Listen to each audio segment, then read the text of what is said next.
Good afternoon, everyone. As Steve mentioned, I'm an analyst at Huge, which is a digital agency located in Brooklyn. I'm lucky to be joined by the panel of experts to my left, all of whom have unique experience applying predictive analytics to very different types of marketing outcomes. Our discussion today is going to focus on use cases and challenges for predictive analytics with data both big and small. We're not going to get into a deep dive on modeling techniques or tools, so if you have more technical questions, I'm sure we can answer those at the end of the panel. With that, I'm going to have a break from the precedent of the other moderators and have our panelists introduce themselves, and then we'll kick this off. Starting with you, Bradley. Hi, I'm Bradley Epstein from Periscope in Minneapolis, part of the strategy and analytics group. We design data-driven strategies for clients across a variety of verticals. I'm Yaakov Kimelfeld. I'm Chief Research Officer for Kantar Media Compete, which is a large panel of user behavior data, and we're part of our Kantar family, Kantar Media family.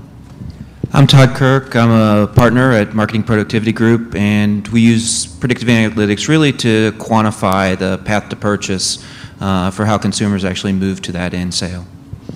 I'm Jon Mandel. I'm the CEO of PrecisionDemand, which is taking the first company to take deep data and apply it to television, not only to buy television accurately, but to actually predict sales, top line, bottom line margins for clients, and turn media buying into a piece of the process where you can actually even manage your supply chain if need be.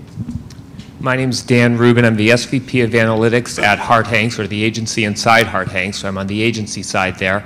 My responsibility is for designing analytic solutions for all of our clients across all industries. That includes modeling, segmentation, campaign management, anything that we can track, measure, and be able to target better from, that falls into our analytics bailiwick. Great, thank you.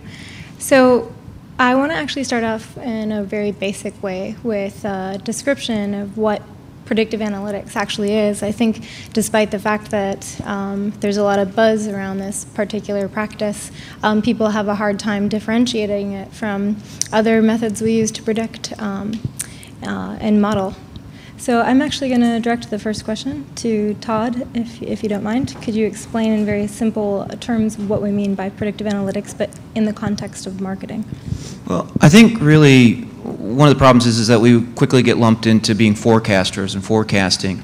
And I by no means want to downplay the importance of predictive accuracy and forecasting accuracy.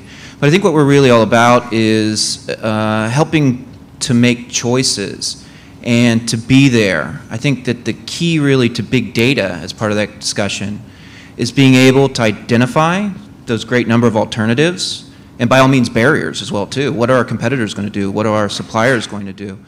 And I think really predictive analytics is really about quantifying those potential possibilities so that we can make a series of choices and understand what the trade-offs are. Would the rest of you agree across the board with that definition?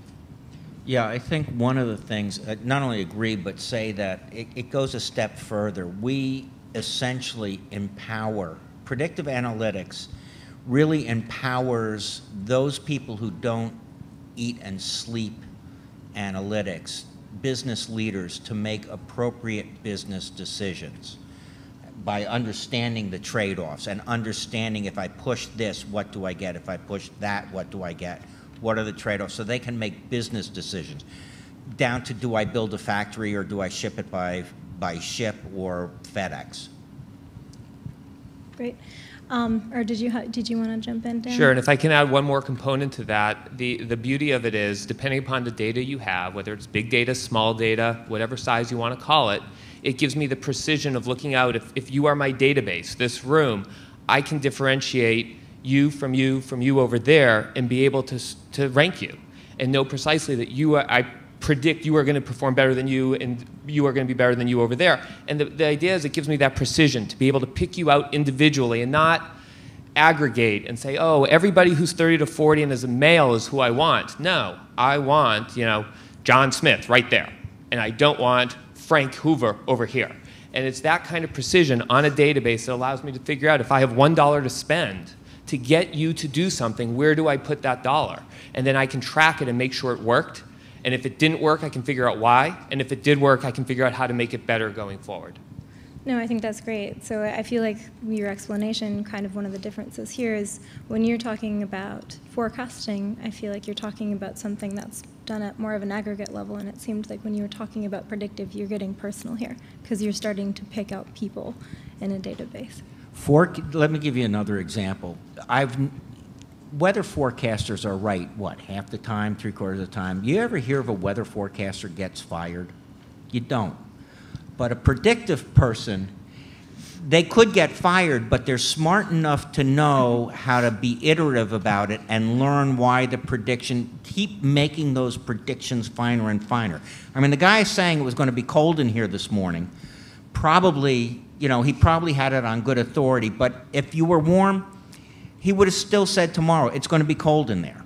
You know, he doesn't adjust, he doesn't learn as much. Okay. So I want to get into, now that we kind of understand the differences between the two types of prediction, I want to talk about use cases. So where is it appropriate to apply predictive analytics? Like, what should marketers be trying to predict? Jon, I am going to start with you again because I think you have a unique case when it comes to television advertising, so if you could speak to that, that would be great. Well, in a certain sense, television, all media, and I see Mandesi over there, so he knows this, but media, there's always a medium that is behind in research. And so all the money flows out of there, and then they get smart about research. Television, thanks to the goddess of inertia, the Nielsen Company, that wasn't my line. Bruce Gerlich came up with that. Has some of the worst measurement, and it has always been a fabulously effective medium, but very, like to use your precise word, it's in our company name, very blunt instrument. And so what we've been able to do is predict customers. We start at the customer basis and predict what shows they're watching. You watch CSI New York in the same way that you're a coin collector and not a stamp collector. I mean, that kind of crazy stuff. And then can also, because of, you know, standard A/B testing and all, predict what the sales effect will be of X dollars spent on the following shows, on the following dates. What will actually happen at the cash register? And we have had success. We've done such things as projected out with, I think it was almost 10 SKUs across 1,734 stores, sales by store, and we're never off by more than 4%. Now, that's pretty good predictions, but what it does is it allowed the client to know how many of these things to make in China, what stores to ship them to, how to ship them, and it empowered a lot more. We've done it with insurance companies where we have taken, we actually told an insurance company the amount of phone calls they would get for a dental insurance product was going to go up 50%. They said we were smoking crack. And they have to have trained people, licensed people. They increased their staff by 30%, and they called us and said, turn down the media. You buried us. We've shut down websites on Drive to Web business because the problem is we're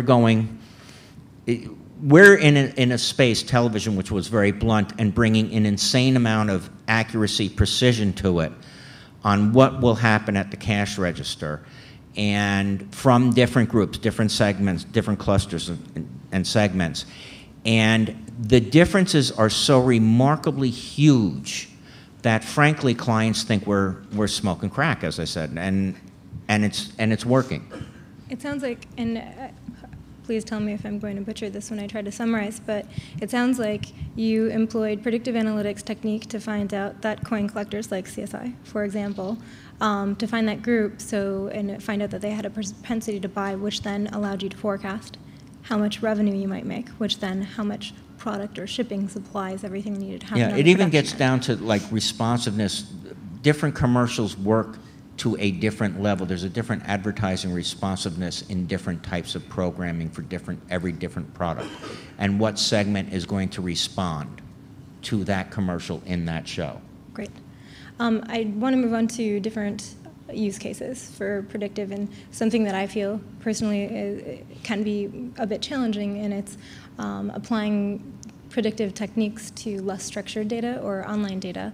Dan, if I could start with you on this one, I know that you've had some success using things like web data to make predictions about very unique outcomes. So if you could speak to that, that would be great. Sure, and actually before I do, just show of hands, how many of you guys come from a retail industry? All 4 of you, 5 of you, okay. And how many of you have a marketing database or a CRM database or whatever you want to call it at your disposal? Okay. All right, so the reason for that is, and everybody's really sheepish about admitting any of that, and you don't have to be that embarrassed. It's good, because that's great data, and that's what a lot of this depends on, is what do you have to work with? And when you have, if you're a retailer and you're TJ Maxx or Marshalls, for example, but you could be anybody. I mean, think about it. You know what somebody bought, when they bought it, how much they spent, and you have that history going back 4 years, 3 years, 7 years. You know everything about that person. And when it comes to predicting their next purchase history is about as good as it gets. If I'm trying to predict response history is as good as it gets. And all of the data we've talked about today adds to that. I mean, it's not necessarily going to be the key driver, but it's something that we can test with. It's something that we can add to everything we've been using for 25, 30 years to see if we can get better lift, better efficiency. It also gives us the flexibility to figure out, do we have something else that we could predict that might help us? And I'm going to shift gears from retail, but one of our clients that we've highlighted and spoken with is Sony. Now think about it. How often do you buy a TV set? Hopefully every 7 or 8 years, and no more than that, unless there's a huge shift in technology. Same with cars. It's every 4, 5, 6 years. You don't have that high-frequency purchase that you can rely on. If you're TJ Maxx, the best customer is coming in 25 times a year. I've got incredible data points on that person before I even go to web data or social data. Now, though, if I'm Sony or Mercedes, I've got very few data points. My best customer could have been in once in the past 6 years, and I have no way of knowing what they're up to other than they bought a $3,000 TV back in 2007. So that's where bringing in all this other data, whether it's structured, unstructured, helps to give me some insight into what's going on. So now not only do I know that you bought a 48-inch set, LCD, back in 2007, but I can start to pick up on the fact that you're hitting my YouTube channel. You're obviously opening my emails. You have gone on to our community. You're active on our community. You've written a review. All those pieces of information almost serve as a surrogate, or the data that a retailer would use from a purchase perspective. Sony uses all that engagement as almost a proxy for purchase data. It tells us that you're still alive, you're still breathing, you're still engaged with the product that you have, and therefore when the time comes to make that purchase, I know that you're warm. I don't have to heat you up. Whereas somebody who has no activity going on, I can use that data to figure out who my cold leads are, even if they happen to be my customers. So what we've started to do is bring that data into our predictive models. And what we found is engagement data, whatever it is, social, email, you name it, it is incredibly predictive of purchase. It doesn't mean I'm going to get a purchase in the next 3 months, but what it's showing is over the long term, if somebody is engaged, if I can get somebody engaged, I increase their likelihood to purchase. If I can take an engaged person and rev up their engagement, whatever that engagement means, I can increase their sales. So all of a sudden our strategy has changed. We still want to sell something tomorrow. That has not changed. But now we've developed a whole set of communications around getting people to engage with the brand when they're not necessarily ready to buy. And that gives us the advantage so that when they're ready, they're aware of us and we're top of mind. If I can jump on that for a second, Hannah, I'm growing my father's finger here. If you're in this room, you know what data is, you know how to use it, you love it. One of the frustrations that I have had in my career is something that you just touched on. You all have an obligation now. It's not just about structured data and unstructured data. I am telling you, there are a lot of people in your organizations that are dealing with data that they don't even know is data. I've had clients that drop coupons and don't realize that's data. The redemption's data. And it's incumbent on you guys to make your jobs easier. The more you can convince your counterparts in the world, that it's all data and it's all stuff that people here and people like yourselves can use to drive the process, the better off we're all going to be. Well, and to pile on a little bit, call center data, something as unsexy as that, but the fact that you called in with some problem or some issue, once again shows me you still got the product, you're engaged with it. If I know the consent of that activity, great, but a lot of times just the action that there was a phone call in is enough that that could be predictive. So it's interesting, everybody thinks big data and thinks weblogs and social and bizarre voice reviews, but sometimes it's really just the data you might have kicking around in your building. In the old days, we joked that it might be surveys in a shoebox, but it could be surveys in a shoebox. So if it's around and you think there's a use for it, it's often worth testing, especially dependent upon what your current data situation might be. I just want to jump in with one additional follow-up to that, though. A couple of the points that you make was you, the customer. You mentioned call center, all these coupons, these things where you can actually attach customer-level data to someone and tie this together. Like, yes, you should be collecting data points from a variety of different sources, but you're able to make predictions. And correct me if I'm wrong, but you're able to make predictions because you've taken the work to bring those data points together and come up with a customer profile. Am I correct? And I think that perhaps, or do you think that perhaps is one of the challenges? I predominantly do web analytics. Almost everything I work with is anonymous data. Making predictions on anonymous data seems like building a house on cards. Bradley, can you speak to that? The only thing I would just add real quickly to that is that everything's interconnected really when it comes down to it, if we do have a true customer focus. And so back to that idea of that data being there, I think it's very, very key for us to start out with, well, what are the indecisions, kind of where I was starting, where they're going to be made. But go ahead, Bradley, jump in.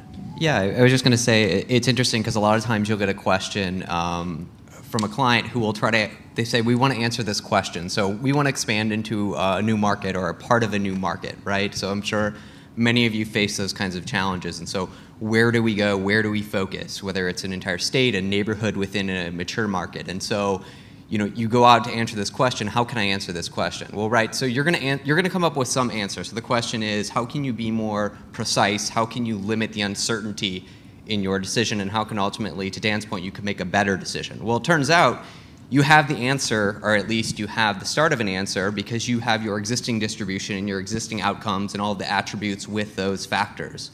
So we're not talking about a person in this case, but we're talking about, a set of data that's tied to an entry. And that entry would be a point of distribution, a store.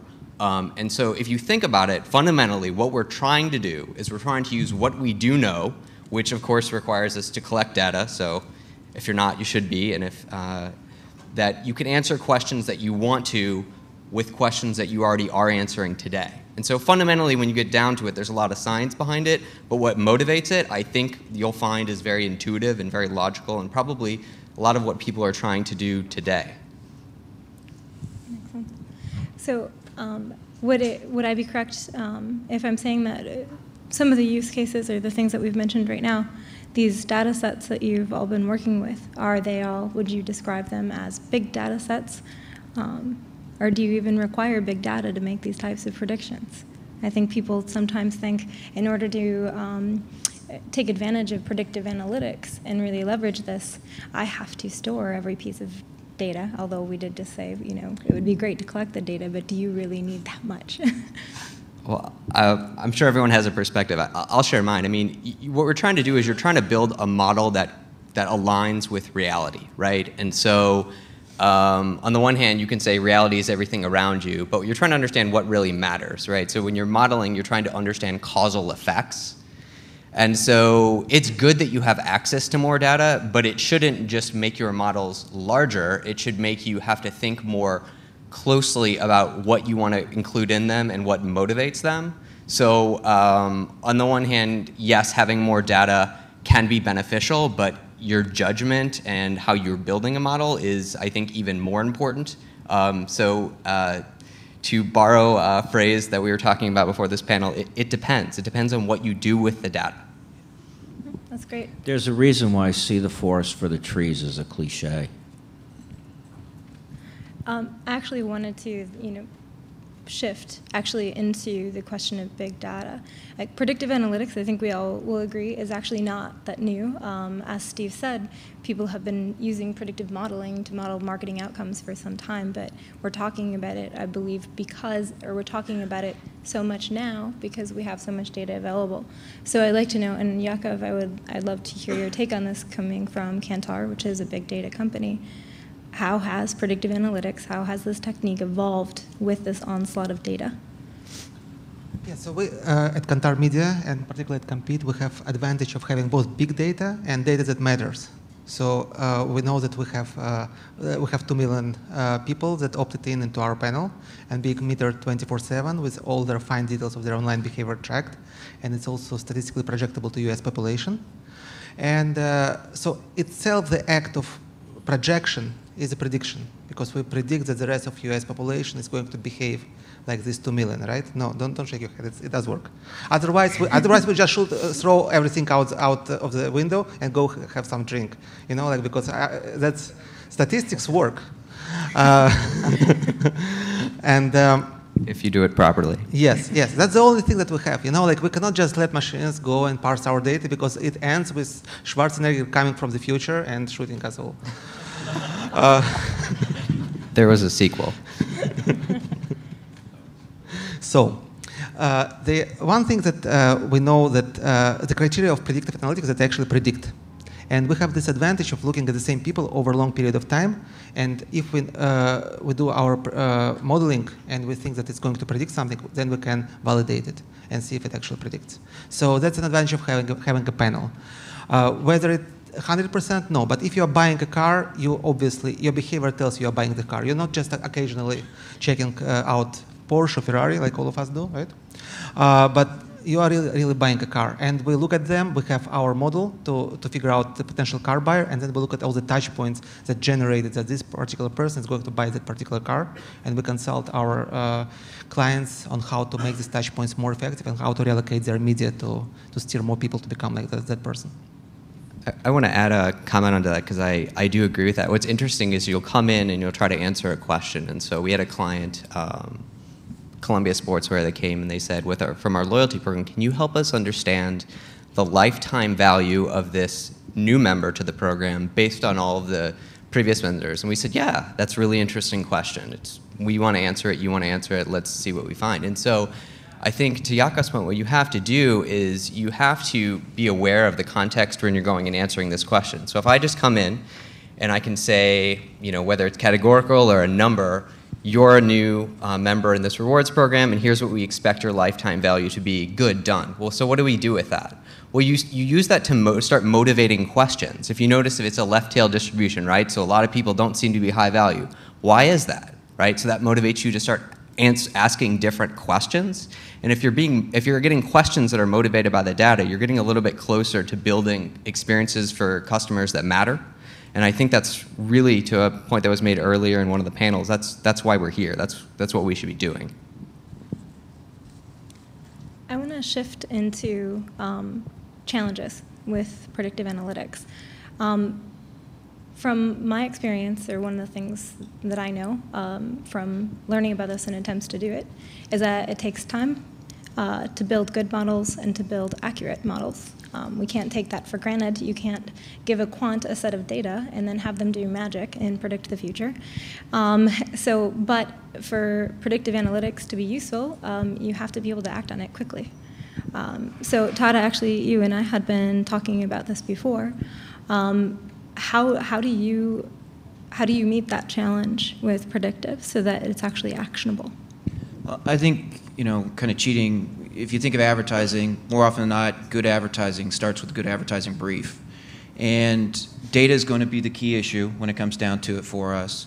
And so we really have to really make good predictive analytics start with a good data strategy. And I think that really comes from thinking again about how it's going to be used, begin with the end in mind, or whatever the cliche is there. And in that context, if it's really all about us helping to make better choices, which can carry all the way through the supply chain, all the way to the bottom line in areas that aren't even marketing, really what is that point of decision? Where will that decision be made? At what level in terms of the information, so that we can influence those decision makers in a way that, yes, we're holistic and we can, for lack of a better way to describe it, cover off on what the barriers are that they're going to put up to what our recommendation might be, but at the same time not be so overbearing that we can't do things in a timely and a very clear and concise way. And so I think really when it comes down to it, one of the biggest is that being able to understand where we want to go with our analytics, whether that's an ongoing process or really just focusing on answering a new question or a new issue. I think there's something more too, which is, and you sort of have both touched on it. You got to start with a base. You got to start with a good base. And what is interesting to me is how many marketers think they have a good base, but don't really know down to the nitty-gritty who their customers are and who their potential is. They have certain assumptions. We had a client, it was a drive-to-web client, who thought it was these two clusters. And what we showed them was that, yes, those two clusters are important, but that third cluster actually has a higher lifetime value. And oh, by the way, it's cheaper to reach. So by just going through the process of looking at the customers, it helped them. And now they've gotten to a point where they actually take that segmentation we did and we start as a media people, they now inform their creative process with that and actually write the commercials to the different segments, and then we place them in the properly segmented television. So it's start with a good base, and it's remarkable how people don't have a good base. And I was just going to say, I think that's perfect, because then that gets to really where you were describing, Bradley, is that now we're using the data to further on the predictive analytics. So being able to have a place to start is very, very key, and that's where I was kind of coming from, of what's our strategy, and then we can build from there and find lots of things, these hidden gems that we didn't really know even existed because we weren't knowing where to look. In my observations, there are two main challenges to predictive analytics caused by big data, because we always did predictive analytics. But big data really does two things. There is a psychological challenge and methodological challenge. Methodological challenge is our normal ways to analyze data do not work with big data, because we used to analyze survey data. Survey data is 150 people, 50 variables. Right? The big data is millions of people, thousands of variables. So it already doesn't work. And there is also psychological data challenge that if you already build your big data solution, you invested in all the tools, and you collect the data, you think that all you need is just to investigate the data. But maybe you're just looking at the wrong big data. Maybe there is another big data right next to it. Maybe your big data is actually small compared to the all data that could be. So bigger data, you can't work with it with the same methods that, say, we've been working with for some time. You couldn't take Nate Silver's approach of using aggregated survey data and apply that to a big data set with the same level of accuracy. Am I correct? No, I think you need a kind of cyborg variant of Nate Silver. No, okay. It will not work. We'll just leave him out of it. Well, it's interesting. So, Hannah, I'm not going to get technical here because Hannah said I wouldn't, and we wouldn't. But shouldn't. So to answer a question, right? So imagine you have a great data set, and you have, I'm just going to arbitrarily say 5,000 variables for a given individual in a database, right? And you say great, and then to that point, right? So what do I do with it? Well, we have a finite amount of time, so we can't go in and manually build a model. So you use a machine learning model. Well, where's the problem? You don't know what motivates it. You have a challenge with causality. Because if you can't explain why something is happening and you can only explain how something is happening, you've only really done half the job. So I think it does allow you to motivate better questions. Having unstructured and structured data combined allows you to ask better questions. But again, I think you have to be mindful of how the independent variables in your models are related to the outcomes that you're trying to reach, whatever those are. Great. One more, and I know I'm harping on challenges a little bit, but it's easy to take for granted that, again, in order to take advantage of predictive analytics, a lot of us have to have access to customer-level data. Does our ability, or does predictive analytics, like our companies that have customer-level data, retailers, businesses that have a login on their website, are they better positioned, or they face less of a barrier to predictive analytics than, say, a manufacturer who sells through a supply chain and has a more distant relationship with the customer? Is there a difference in the challenges they face? I think really when it comes down to it, it does get back again to that idea of what are the decisions that we're trying to manage. So when it comes down to television, even though like we were talking about with the segmentation you've built, we can get very, very specific in terms of that creative for certain types of people, but we didn't start out with the initial data that you had at every individual customer level, correct? Right. And so really when it comes down to it is we should probably again start with where we can, but we can drill down very, very quickly and get pretty specific to your exact examples. Yeah, I mean, it starts out with, obviously, the more you know, the better the prediction is going to be. But if you know some, you know more about a few, you can build that out, is really what it amounts to. And making it actionable by all means, and I know that that sounds very cliche, but to be honest, if we think about who we compete with as predictive analytics, if we can't make it actionable like those segments, we're creating with people going to an offsite ideation session, really, you know, which really doesn't have anything to do with big data or with predictive analytics. So it really has to be actionable, like some of the examples that we've had here. And I think it comes down to understanding what you can get out of it. If I know to the person level, I have that data, and I can say Todd Kirk is going to buy this, this, and this at this point in time, great. If I don't have that level of data and it's aggregated at another point, it might be that, okay, everybody who bought a laptop from me, this is how I want to market to them. That could be 1 million people, and we know not that all those million don't look exactly alike, but that might be the limits to what I can do given the data I have. And I use that as just a whole example, but you know, you get the gist. You just can't get as precise. But you also can, if you're smart about it and you're looking at this forest of trees, you can also find patterns. If you're not just smashing the data together, but doing it properly, you can find patterns that then increase your predictability. Absolutely. And the key is having the brain muscle, both machine and human brain muscle, to be able to find unexpected patterns that help inform the predictions. Did you have one last point? Yeah, I was going to agree with that. I think, you know, when we're talking about as you're going in and building models, and so what do you do? What do you do with the results? Well, I mean, the short answer is you can do anything. So that's a blessing and a curse. But I think, really, I think what the opportunity here is that you can start asking. You could start asking different questions, and you can start. It has organizational implications. So I really want to know this. I want to know this question. I want to know the answer to this question. Well, to the point that was made earlier, you know, we need to start collecting that data, whether it's, you know, coupon redemption data that was mentioned, whether it's how we're communicating with customers, whether it's starting to bring social data in. Those things matter, and so we should start looking at them. But then also, when it comes to the outcomes we're measuring, it could be purchase, but it could be anything.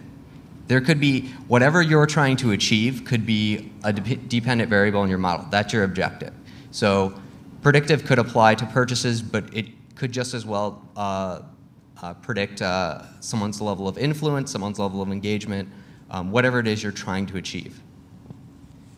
So you can go beyond the basic acquisition, retention, and cross-sell for predictive. There's more use cases or prediction outcomes that we can start using this for, basically. But it depends on what your business goals are.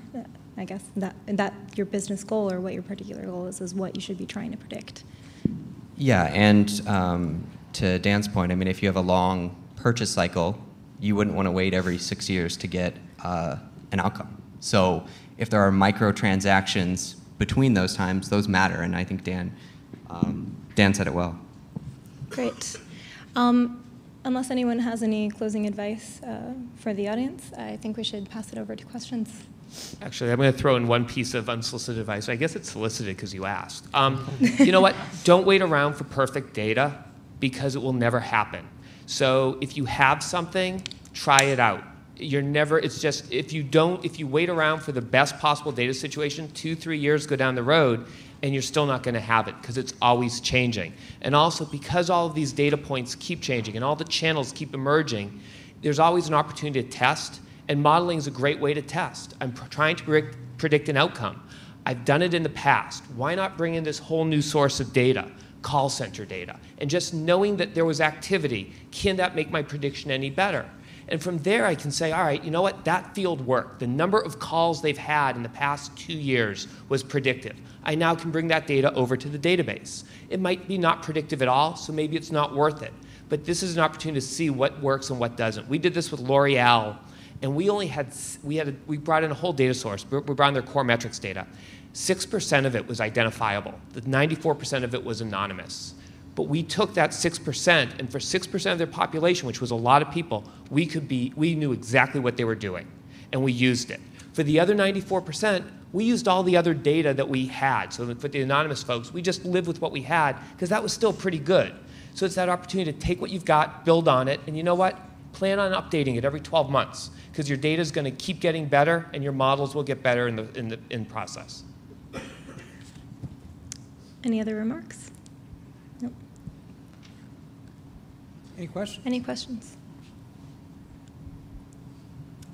You want to ask a question? Hannah, panel, thank you very much.